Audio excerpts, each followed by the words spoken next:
Venimos de varios programas tratando en el bloque de la deuda, digamos, la evolución y las características políticas, ¿no? De este ajuste con estos acuerdos con el Fondo Monetario Internacional.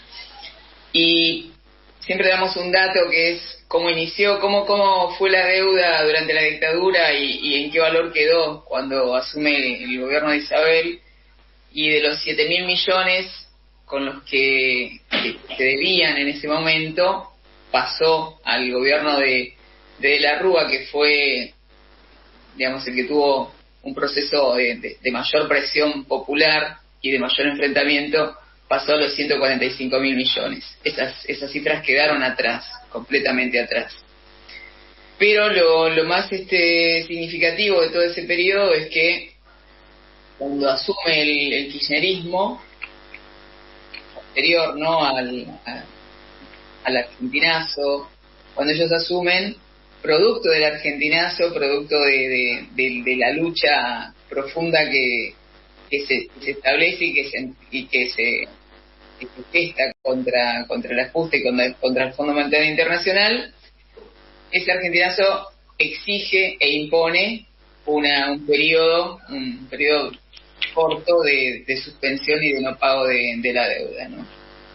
Y eso, una de las cuestiones que charlamos el programa anterior, tiene relación con qué programa, ¿no?, se podría haber peleado y se podría haber impuesto, y era una alternativa que, digamos, como salida para la clase trabajadora, como salida para los sectores populares. Y Juan Carlos había explicado, ¿no?, de tres ejes que tenían que ver con uno fundamental, que era la nacionalización de la banca y el comercio exterior, que eso tenía una relación directa con la fuga de capitales que se fueron generando durante los diferentes gobiernos de la dictadura en adelante, los gobiernos de la burguesía, con todos estos acuerdos, estos planes para achicar el déficit fiscal, para achicar cada vez más las condiciones de vida de la clase trabajadora. Entonces, en ese contexto es que queremos plantear ahora, ¿no?, otros interrogantes en relación a la deuda externa, en relación al no pago, a la suspensión, a la investigación, y precisamente a quiénes fueron, ¿no?, los artífices de estos endeudamientos y de la miseria creciente en la que fue entrando cada vez más la clase trabajadora y los sectores populares, pero también los procesos de lucha que se dieron y que se siguen dando en contra del pago de la deuda, que cada día es mucho más contundente y es más realista y se hace más cotidiano la relación del no pago de la deuda con la vida de cada día y con lo que cuesta vivir cada día. Juan Carlos. ¿Qué tal? ¿Cómo están? Buenas noches a todos. Buenas noches, Beverly. ¿Qué tal? Buenas noches. Yo decía que casualmente en el programa pasado nosotros habíamos llegado hubo un momento bisagra que fue cuando la movilización popular impone provisoriamente, ¿no?, el default, o sea, el no pago de la deuda, y era la posibilidad de plantear a partir de ahí un horizonte diferente, que era un plan alternativo diferente, ¿no? Y algunos de los puntos de ese programa que empezaban por el no pago de la deuda, Patricia estuvo nombrando los otros. Entonces, casualmente, hoy para charlar un poco, porque cuando nosotros planteamos la necesidad de una alternativa diferente, de un programa diferente, enseguida nos plantean, bueno, no, pero eso es una locura, se nos vienen las 7 plagas de Egipto encima, los grupos de poder nos van a impedir tomar una medida soberana. Entonces, precisamente para eso, invitábamos a Beverly, que la saludamos, pero ahora la pensábamos presentar, que es una compañera que es economista, es argentina por adopción, nacida en Seattle, ella me corregirá porque no lo sé pronunciar bien. Es economista, profesora universitaria, integrante de Jubileo 2000 y de la autoconvocatoria por la suspensión del pago y la investigación de la deuda. Entonces la idea es, bueno, Beverly, estamos juntos en autoconvocatoria, ¿no es cierto? Pero bueno, escuchar tu palabra ante este fenómeno, ¿no es cierto? O sea, concretamente, para arrancar por uno de los puntos centrales, y después vamos un poquito a este tema de si se nos vienen las plagas encima o no, si tomamos una decisión soberana. Se está diciendo que hoy en día hay una relación entre el programa económico acordado en el gobierno, que acordó el gobierno con la FMI, y la inflación que estamos padeciendo, y también ese plan y ese acuerdo tiene una estrategia extractivista. ¿Vos podrías explicarnos un poquito estos dos fenómenos, cómo están actuando? Y luego vamos al tema de cómo podríamos enfrentarlo, ¿no? Dale. Pero tal vez viene bien decir, es cierto, mi formación o mi formación profesional es en ciencias económicas, pero tratar la deuda es tratar un tema fundamentalmente y profundamente político. Porque las decisiones que toma el gobierno respecto de un acuerdo con el Fondo Monetario, los acuerdos que ofrece el Fondo Monetario, incluso las inversiones que hacen los bonistas, o sea, la compra de deuda que emite el país, son todas decisiones políticas, responden a estrategias y objetivos políticos. Entonces, en este caso, el económico es muy instrumental, es importante, pero instrumental.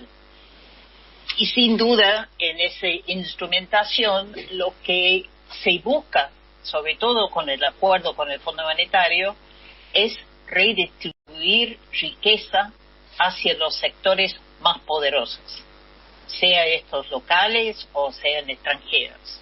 O sea, el acuerdo lo que busca es asegurar el pago de las ganancias especulativas y usureras, así como también cada vez mayor control sobre todas las decisiones que toma el gobierno, no solamente las decisiones económicas, control sobre el territorio y toda la riqueza del país. O sea, ese es el objetivo que busca este acuerdo. No es el desarrollo o el bienestar del pueblo argentino, ni mucho menos. Entonces eso lo tenemos que tener, yo creo que muy central. Y para eso la inflación es una herramienta, es el mecanismo de ajuste por excelencia. Porque mientras suben los precios, hasta cierto punto por lo menos, aumentan la recaudación tributaria, o sea, aumentan los ingresos del Estado. Pero los gastos del Estado, como el salario, las jubilaciones, los programas sociales, aunque también se aumenten, siempre quedan rezagados. Siempre vamos perdiendo en cuanto a esas inversiones y gastos sociales. Y esa diferencia es lo que buscan mandar para afuera. Entonces las metas, todas las condiciones del acuerdo refuerzan siempre ese ajuste inflacionario, con los tarifazos, con el kit de subsidios, con las reducciones presupuestarias también en derechos humanos básicos como la salud, la educación, el transporte. ¿Por qué? Porque eso redunda, entre otras cosas, en que esos gastos ponen también una presión adicional al bolsillo particular. Con el deterioro de la salud, el deterioro de la educación, el transporte, etcétera, siempre fuerza un mayor gasto para la familia. Entonces, todos los esfuerzos del gobierno para cumplir con este acuerdo significa también aumento de la tasa de interés, aumentan, digamos, las prebendas, los privilegios de los grandes exportadores, y eso en nuestro país, grandes exportadores, significa, entre otras cosas, alimentos, significa que el precio de esos alimentos también en Argentina van a seguir aumentando. Cuando el gobierno devalúa todos los días un poquito más, cuando sube la tasa de interés para ofrecerle más privilegios de prebendas a esos exportadores, eso también aumenta la inflación. Entonces, tenemos un acuerdo que por sí va a ser inflacionario, va a requerir topes salariales, topes a las jubilaciones. Hemos visto en estos últimos días nomás cómo el fondo ha reaccionado muy negativamente frente a la ley que aprobó el Congreso para aumentar de cierta manera introducir una nueva moratoria jubilatoria, ¿no? Bueno, todos esos esfuerzos, el fondo está diciendo no va. ¿Por qué? Porque va en contra de lo que es su objetivo. Acumular riqueza, transferirlo en divisas que puede sacar afuera del país.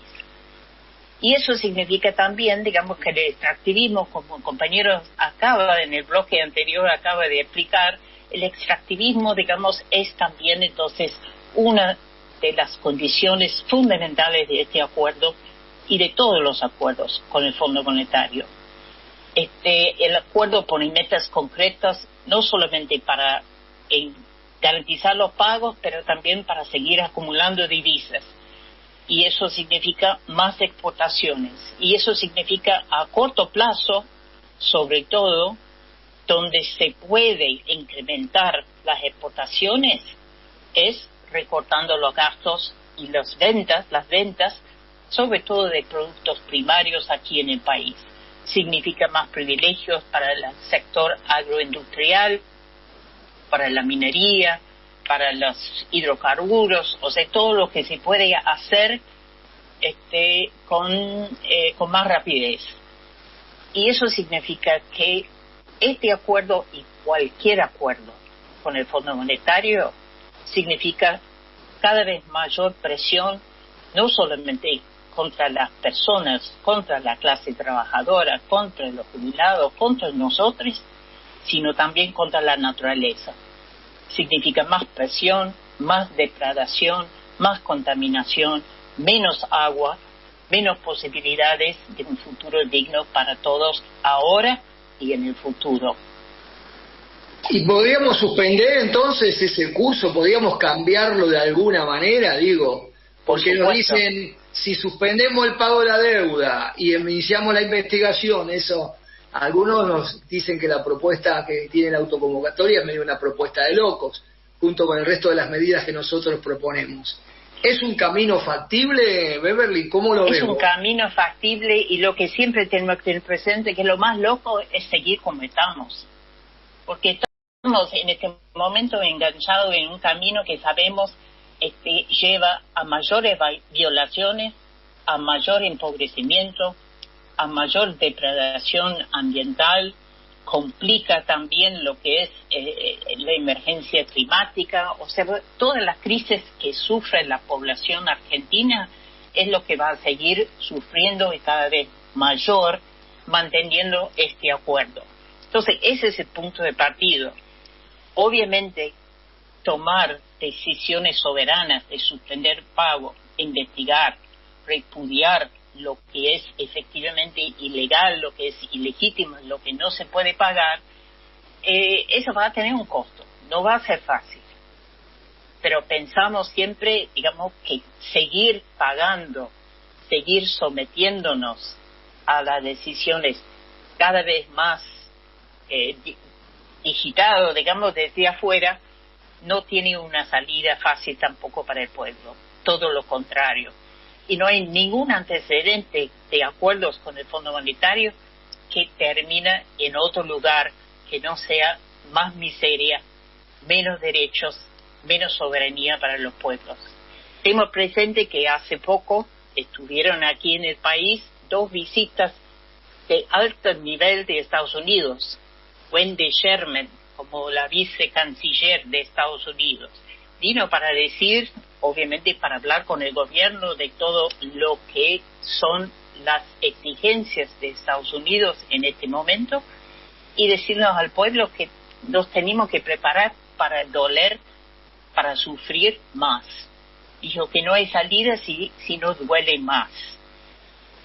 Y la comandanta Laura Richardson del Comando Sur, o sea, de la parte de la Fuerza Armada de Estados Unidos, que se preocupa y se ocupa de lo que pasa aquí en el sur, también vino directamente para avanzar las conversaciones, como dicen, para acuerdos militares, de seguridad, todo lo que Estados Unidos está pidiendo en este momento desde Argentina para apoyar, aunque sea lo que dicen, un poco de flexibilidad más de parte del Fondo Monetario. O sea, ese camino no lo queremos, no nos lleva a ningún lado. Entonces, alternativas, sí, hay muchos. El Estado argentino tiene obligaciones para con los derechos de la población. Y esta es la primera defensa, en cierto sentido, que tiene este Estado y cualquier Estado, para no pagar lo que no puede pagar sin violar nuestros derechos. Eso lo tenemos que tener también presente. Este acuerdo con el Fondo Monetario, el propio gobierno de Alberto Fernández ha denunciado ante el Poder Judicial que es fraudulenta, que ha sido una estafa, que ha sido utilizado directamente para la fuga de capitales de Argentina.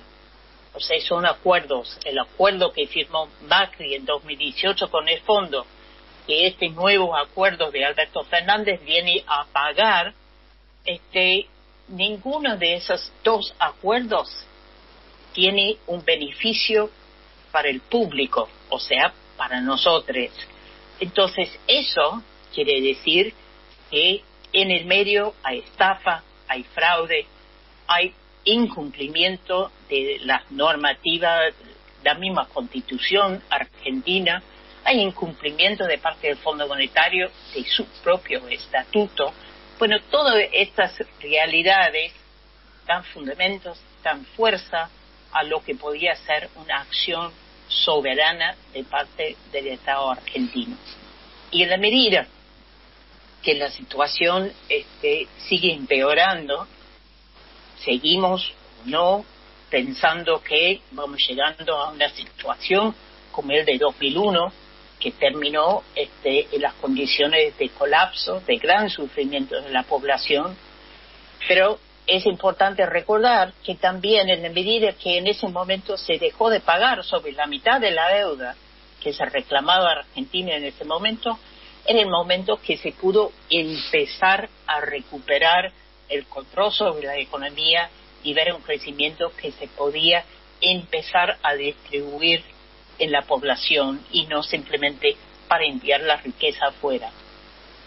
Me parece que vos mismo, Juan Carlos, estaba comentando en la introducción que en 2001, 2002, lo que sucedió en ese momento es con ese tiempo, con esa posibilidad nueva que dio la decisión de suspender la mitad de los pagos, no se tomaron las decisiones que se necesitaba tomar en ese momento para cuestionar esta deuda, para mostrar sus ilegitimidades, ilegalidades y fundamentalmente para tomar pasos para reordenar la economía, no en función del pago de la deuda, sino en función del pago de los derechos, si se quiere, con la población argentina.